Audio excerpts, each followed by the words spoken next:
Jangan kau sekali-kali bawa umat Islam di dalam agenda kotor dan picik Anda.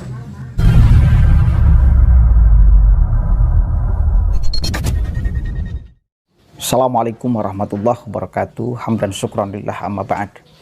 Sahabat manusia plural yang saya hormati dan saya banggakan. Kemarin kita rame-rame membahas tentang Ustadz Ahmad Jen yang terindikasi menghina Bapak Proklamator Indonesia, Presiden Soekarno. Katanya bahwa Pancasila itu hasil pikiran Soekarno, bukti pengkhianatan Soekarno kepada umat Islam. Karena sejatinya tidak ada rempugan para ulama untuk menghasilkan Pancasila.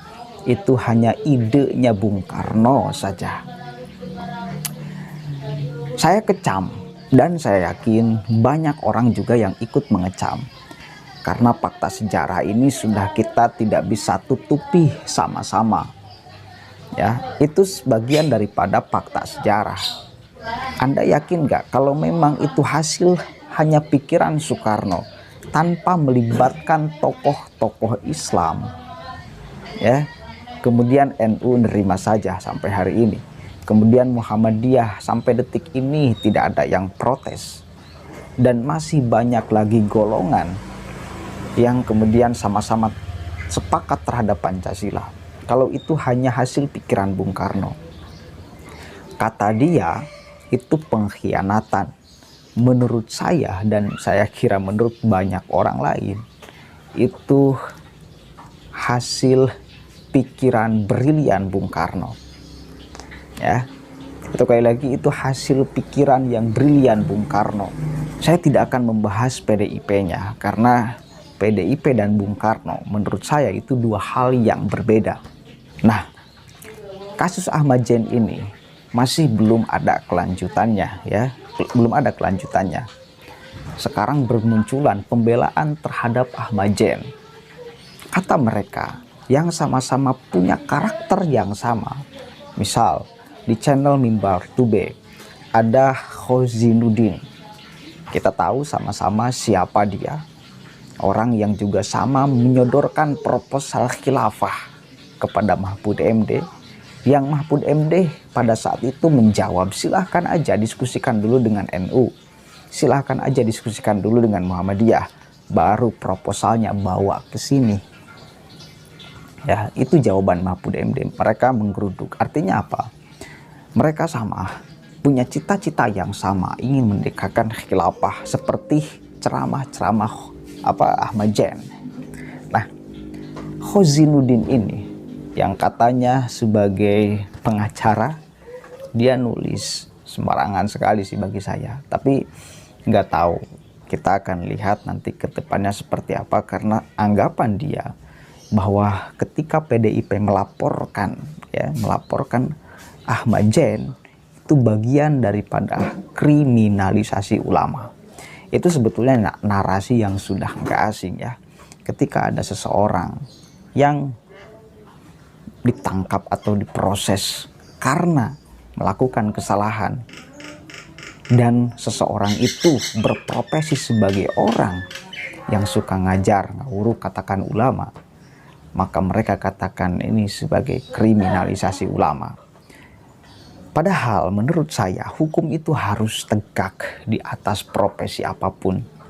Mau dia profesinya ulama, mau itu dia profesinya polisi, tentara, siapa lagi guru dan sebagainya, pimpinan pondok pesantren dan sebagainya. Jika mereka melanggar secara hukum, maka hukum itu harus berada di atasnya. Hilangkan profesinya bahwa dia melakukan kesalahan, harus ditindak. Jangan bawa-bawa ulamanya ketika mereka melakukan kesalahan, Jangan bawa-bawa ulamanya. Jangan paksakan kesalahan yang kalian buat itu kemudian Anda legitimasi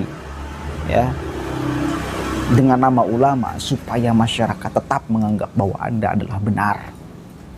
Jangan kriminalisasi ulama. Jangan kriminalisasi nama ulama. Ini yang tepat nih, jangan kriminalisasi nama ulama. Jangan kerdilkan nama ulama, jangan. Ini mereka kan hobi sekali teriak-teriak kriminalisasi ulama ya. Oke, kita baca nih apa postingan Khozinuddin yang nyinyir terhadap pelaporan Ahmad Jen yang jelas-jelas dia menghina Soekarno dan Pancasila. Oke, kita baca nih. Ini banyak sekali kemudian dituliskan di Mimbar Tube, kemudian juga di Gus Nur 13 official. Ya itu kan lintingan-lintingan mereka. Nggak aneh sebetulnya, tapi ya wis kita bacakan sama-sama ya. PDIP punya target mengkriminalisasi ulama, tanda tanya. Mau berkonflik dengan umat Islam katanya. Mau berkonflik dengan umat Islam. Padahal saya yakin yang melaporkan pun itu ada orang Islam. Atau mungkin 100% orang Islam. Dan saya juga yang mengkritik Ahmad Jen umat Islam.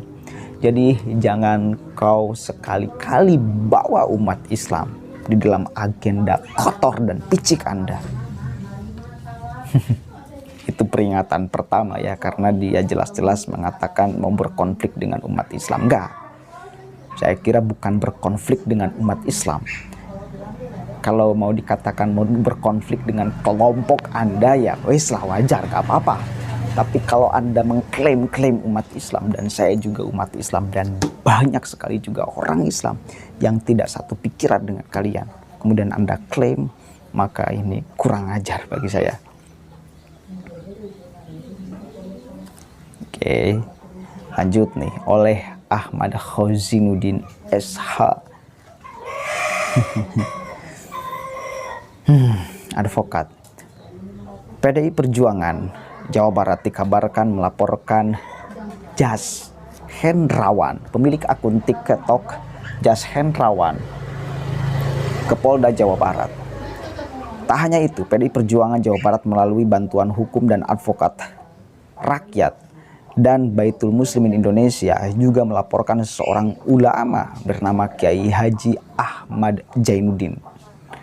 Laporan dilakukan sehubungan adanya potongan video ngaji ngalap barokah yang memuat pernyataan Kiai Ahmad Jen yang mengatakan Pancasila dari siapa? Bukan kesepakatan ulama, itu buatan Soekarno yang kemudian dijual ke umat. Ini loh kesepakatan ulama, demi Allah itu bukan buatan ulama, itu pengkhianatan Soekarno. Itu kalimat dari Ahmad Jen ini ya. Namun ternyata bukan hanya di Polda Jawa Barat laporan diajukan.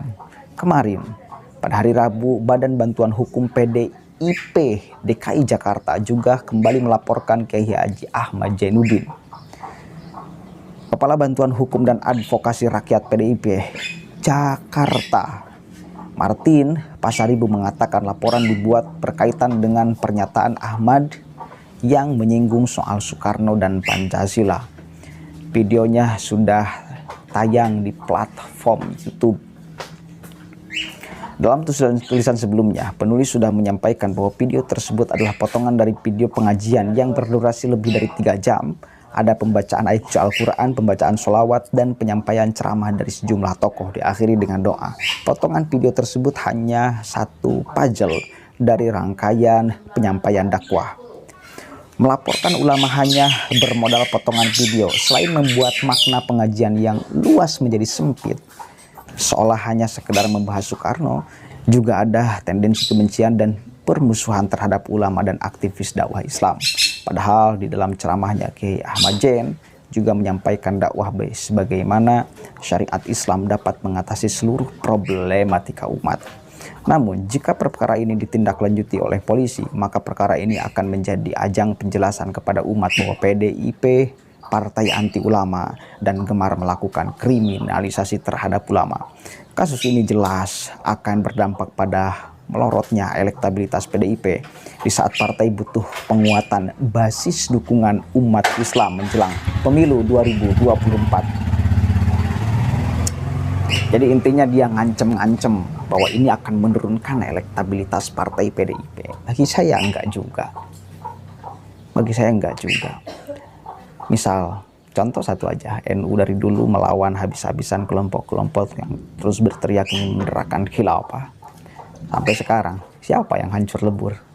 Siapa yang elektabilitasnya melorot? Dan siapa yang elektabilitasnya naik?